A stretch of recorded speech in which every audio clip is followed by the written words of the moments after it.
No one expected the Berlin Wall will fall before it really fall. Who can imagine Hong Kong under civil unrest 3 years ago? As the rest of the world worries about the coronavirus, Hong Kong worries about its fragile liberties. Since early 2019, when the Hong Kong government proposed a new extradition law that would make it easier to arrest and deport people wanted outside the city, hundreds of thousands have taken to the streets in protest. At one point, a full quarter of the population of Hong Kong. But as China steps up its aggression, Hong Kongers are left wondering whether countries like the United States will step in to protect their autonomy. We spoke to two young activists about the future of their city. Wilfred Chan is a journalist and one of the founders of the Hong Kong news website, Lausan. Hong Kong identity is a recent construction. Hong Kong is a special administrative region of China. It has never enjoyed its own autonomy since British colonialism began in 1842. In the 20th century, many Hong Kongers didn't view Hong Kong as a place per se. It was an intersection of different flows. It really hasn't been until these recent developments with increasing Chinese encroachment upon Hong Kongers' ways of life that you see this response in the form of a Hong Konger identity movement. We face the rubber bullet, we face the tear gas, but we have not stepped backward. Joshua Wong is perhaps the most recognizable face from Hong Kong's protest movement. Nominated for Time Person of the Year and even the Nobel Peace Prize, he's been arrested 8 times. The long-term goal is to ask for free election. The mid-term goal is to ask to stop the police brutality. And the short-term goal is to withdraw the extradition bill that violates on human rights.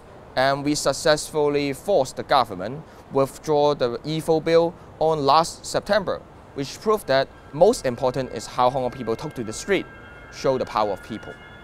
Beijing is trying to be nice. It's not because they're not deeply authoritarian. It's because they have way too much at stake economically in the city of Hong Kong. One country, two systems exists because China has a lot of restrictions on what its other cities can do. It has a lot of restrictions on what its corporations can do. They need Hong Kong as the intermediary to get to the outside world. We're talking just hundreds of billions of dollars tied up in Hong Kong accounts.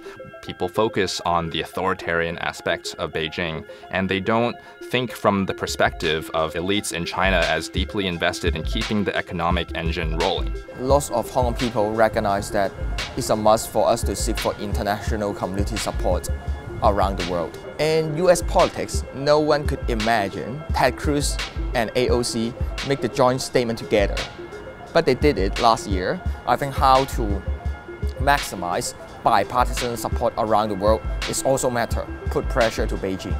A lot of Hong Kong folks are soliciting Western leaders for different kinds of assistance. In many ways, this assistance comes with a lot of strings attached. The Hong Kong Human Rights and Democracy Act professes support for Hong Kong's democratic ambitions. At the same time, it's asking the US Secretary of State to make sure that Hong Kong is abiding by US Hong Kong extradition treaties. It requires Hong Kong to comply with US sanctions against Iran. It asks Hong Kong to do all sorts of things which aren't in line at all with what the movement is asking for. I think it's a must for the world to understand that Hong Kong is the battlefield of liberal value and authoritarian rule. We are really facing the threat of the military force from the People Liberation Army.